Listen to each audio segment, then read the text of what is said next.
एक ख्याल जो हमारे मन में हमेशा आता है कि मैं अपना काम, अपना प्रोफेशन, अपनी सर्विस छोड़ के जा रहा हूँ, क्या मुझे कोई नुकसान तो नहीं होगा। बात 1997 की है।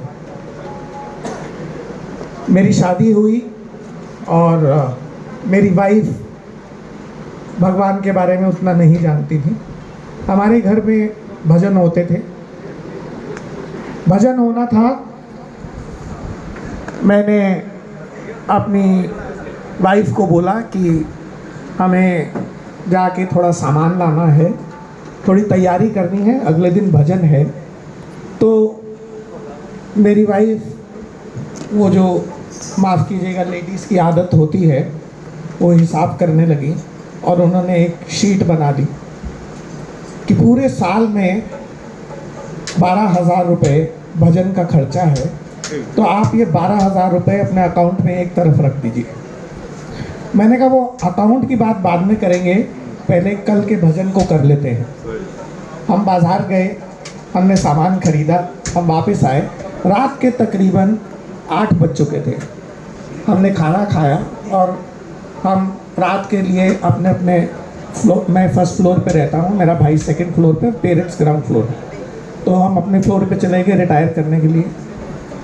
10 बजे मेरे फादर का मुझे फ़ोन आया कि बेटा कोई आपसे मिलने आया है। मैं नीचे गया, मैंने देखा 2 सज्जन एक स्कूटर पर। मैंने उनसे पूछा जी कहिए, मैं पेशे से वकील हूँ। तो उन्होंने कहा कि मुझे आपसे कुछ एडवाइस लेनी है।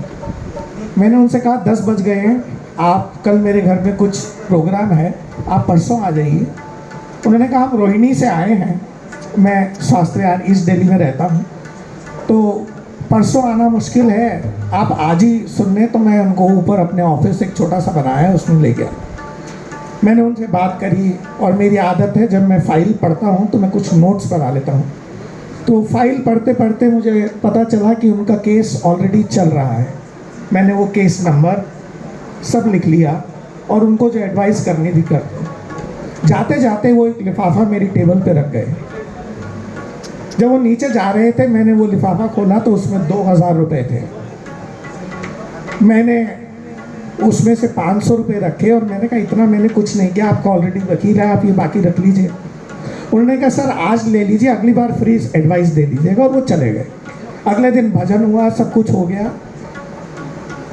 2 दिन बाद उनका केस कोर्ट में लिस्टेड था। तो मैंने दोपहर को लंच के टाइम में अपने क्लर्क से बोला कि एक बार कोर्ट में जाके पता करना कि इस केस में क्या हुआ। वो गया, सारी कोर्ट 30,000 की घूम के आ गया और कहने लगा सर इस नाम का कोई केस ही नहीं। मैंने कहा ऐसे कैसे हो सकता है। मैंने नोट किया है, उस टाइम डिस्ट्रिक्ट कोर्ट एक ही और थी और वो थी कड़कड़दुमा। मैंने उसको 100 रुपये दिए, मैंने कहा ऑटो पे जाओ और कड़कड़दुमा कोर्ट में पता करके आओ कि क्या ऐसा कोई केस है। उसका 5:30 बजे शाम को मुझे फ़ोन आया, सर आप क्यों मेरे से मजाक कर रहे हैं, इस नाम का कोई केस फाइल ही नहीं हुआ। और उस दिन के बाद से लेके आज तक मुझे वो 2 जने नहीं मिले, ना वो केस मिला। तो उस दिन से मैंने ये असूल बना लिया कि भगवान मेरी चिंता करेंगे, मुझे अपनी चिंता नहीं करनी। वो तो चट्टानों में भी चींटियों को भी खाना पहुंचा देते हैं, तो मुझे क्यों नहीं देंगे। तो ये एक छोटा सा इंसिडेंट था।